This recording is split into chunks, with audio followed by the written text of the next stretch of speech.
Jadi pertama, fokus ini ya. Saya tidak menginginkan Anda cuma mendapatkan informasi berupa definisi. Wudu itu begini, begini, begini. Taharah itu begini, begini, begini. Hasilnya apa? Apa esensinya? Antum tiap hari wudu, yang lain wudu. Sahabat Nabi wudu jadi baik. Antum wudu, kenapa belum mendapatkan kebaikan itu? Coba antum lihat, orang jahiliyah, orang kasar, jauh dari kelembutan. Maaf, pencela, pemukul, banyak tindakan kriminal. Diajarkan wudu oleh Nabi, tiba-tiba berubah. Pencela jadi pecinta, pemukul jadi perangkul, kasar jadi lembut. Kenapa orang sekarang wudu kok lisannya bisa pandai mencela orang lain? Kenapa orang wudu sekarang kok wajahnya tidak menyenangkan bagi orang lain? Kenapa orang sekarang wudu kakinya melangkah pada yang tidak baik? Tangannya wudu masih mengambil hak orang lain. Ada yang salah dalam wudunya. Jelas ya? Maka dari itu kita mesti kemudian belajar tentang cara wudu yang diajarkan oleh Al-Quran melalui pendekatan sunnah Nabi SAW, yang dengan itu diharapkan esensi wudu bisa kita raih dalam kehidupan, bukan cuma praktek keseharian wudunya saja. Jelas di sini? Baik, kita mulai Quran surah ke-5 ayat yang ke-6. Posisi paling kiri sebelah atas. Ya, saya akan coba praktekkan bagian dari taharah ini atau bagian dari wudu. Materi ini kita agak sedikit mungkin cepat karena tidak terlalu banyak yang kita bahas dalam uraian ini, sehingga nanti kita bisa menyingkat waktu untuk masuk pada bahasan sholatnya. Baik, teman-teman fokus Quran surah ke-5 ayat ke-6, posisi paling kiri sebelah atas. Ya ayyuhalladzina amanu, hai orang-orang yang merasa punya iman. Baik, saya berhenti sampai sini. Sekarang perhatikan baik-baik, saya berikan rumus tafsir. Kalau ada ayat Al-Quran dibuka dengan kalimat iman, maka informasi yang disampaikan setelah kalimat iman itu, perhatikan rumusnya, tidak sekedar menyampaikan informasi berupa ibadah semata, tapi juga menjadi indikator tingkat keimanan pemiliknya. Jadi kalau antum menemukan kalimat iman, setelahnya ada informasi, ada amal soleh, maka amal soleh itu secara tidak langsung jadi indikator tingkat keimanan kita. Misal, di sini ada kata iman, setelahnya kata wudu. Ya ayyuhalladzina amanu, setelah kata iman, idza qumtum ilas shalah, maka jika kamu ingin sempurnakan salat, teruskan faghsilu wujuhakum, sempurnakan wudu'mu. Jadi setelah ada kata iman, muncul informasi untuk menyempurnakan wudu. Perhatikan baik-baik. Rumus tafsirnya, informasi yang terletak setelah kata iman yang bernilai ibadah, maka ibadah ini secara tidak langsung menjadi indikator tingkat keimanan pemiliknya. Jadi semakin antum sempurna mengerjakan wudu, maka ini menunjukkan tingkat keimanannya baik.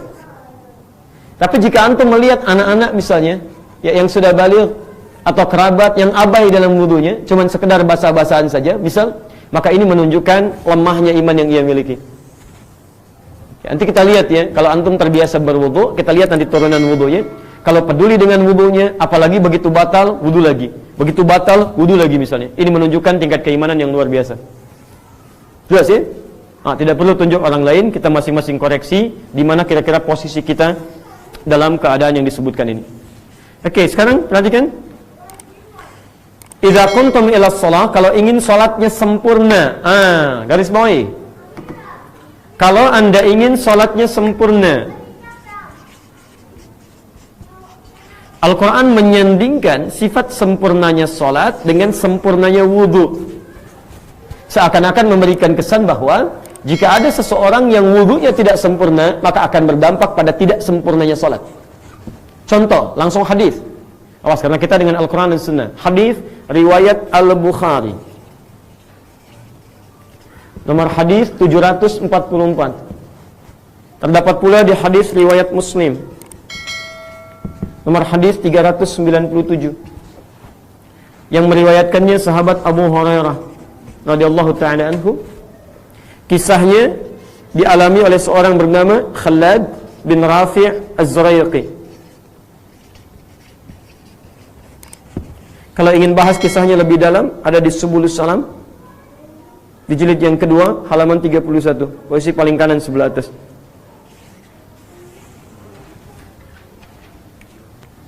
Baik, saya bacakan kisahnya.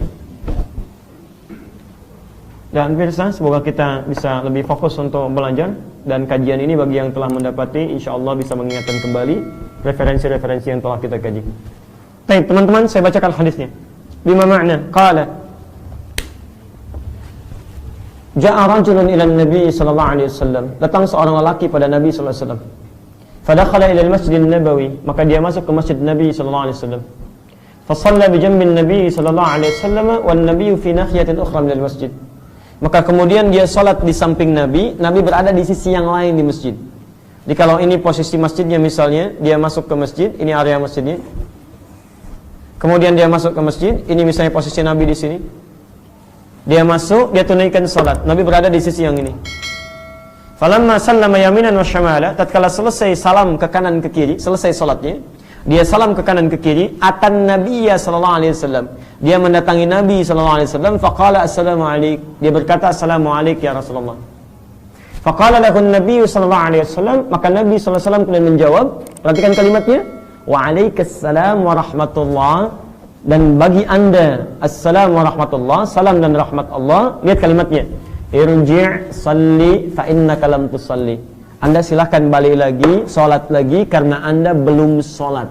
Anda bayangkan, padahal orang ini telah selesai salam kanan dan ke kiri. Kata Nabi, balik karena anda belum salat. Kemudian fa'ada salatahu thalatha marat. Dia mengulang salatnya sampai 3 kali. Kemudian datang lagi kepada Nabi. Fayaqulu lahu Nabi sallallahu alaihi wasallam mithla ma kana. Tapi Nabi tetap mengulang kalimat serupa. Anda balik lagi, salat lagi karena anda belum salat. Faqala, maka dia berkata, ya Rasulullah, ma uhsinu ghairah. Ya Rasulullah, saya enggak bisa lebih baik dari cara tadi saya salat. Alimni, tolong ajarkan saya. Lihat kalimatnya, tolong ajarkan saya. Kata Nabi, faqala lahu Nabi sallallahu alaihi wasallam, maka diajarkan oleh Nabi sallallahu alaihi wasallam dengan berkata, lihat kalimatnya, idza qumta ila shalah, kalau salat kamu ingin sempurna, asbighul wudu, maka sempurnakan dulu wudunya. Kata para ulama hadis, kalau orang ini salah dari mulai takbir sampai salamnya, maka Nabi akan langsung memperbaiki dari takbir sampai salamnya. Tapi ketika Nabi memulai dengan kalimat sempurnakan wudu, ini menunjukkan bahwa orang ini bukan cuma salah salatnya, tapi wudunya pun punya persoalan. Karena itulah Nabi menunjukkan dari fase wudu sebelum sampai ke fase salat. Antum teman-teman gampang ya, kalau antum lihat coba anak-anak wudu, lihat bagaimana wudunya. Kalau antum perhatikan wudunya keliru, maka salatnya pun pasti akan berantakan. Atau kebaliknya, anda lihat anak-anak antum misalnya, salatnya kurang maksimal, coba cek wudunya. Pasti ada korelasi di antara keduanya. Nah, sekarang, mari kita lihat bagaimana Nabi SAW mengajarkan para sahabat untuk kemudian menyempurnakan wudu. Kita ambil ayat Quran yang utama dulu. Fokus teman-teman, saya ambil yang pokok dulu. 1. Cara wudu dalam keterangan Al-Quran, kita ambil Quran dulu karena kita tadi membuat tema Al-Quran dan Sunnah. 1. Al-Quran memberikan gambaran 4 pokok yang utama. 4 pokok yang mutlak dibasuh ataupun diusap saat kita menunaikan wudu. 4 pokok anggota wudu. Saya tadi mengucapkan dibasuh dan diusap karena nanti ada yang dibasuh dan ada yang diusap dari 4 pokok ini. Fokus teman-teman ya. Awas hati-hati. 4 pokok ini penting untuk kita ketahui karena nanti kalau ada kaitan dengan keterbatasan air, maka sebelum menunaikan tayamum kita pilih, antum mesti melihat apakah kadar air ini cukup bagi 4 pokok ini atau tidak. Kalau kadar airnya cukup bagi yang 4 pokok ini, maka ini didahulukan. Tidak langsung untuk mengerjakan tayamum. Ya. Apa yang 4 ini? Saya turunkan dulu supaya lebih jelas. Kita masuk ke cara. 1. Faghsilu wujuhakum. Saya tuliskan kalimatnya menggunakan ghassala. Faghsilu, basuh. Wujuhakum. Sudah jadi bahasa Indonesia, wajah kalian. Anggota pertama, wajah. 1.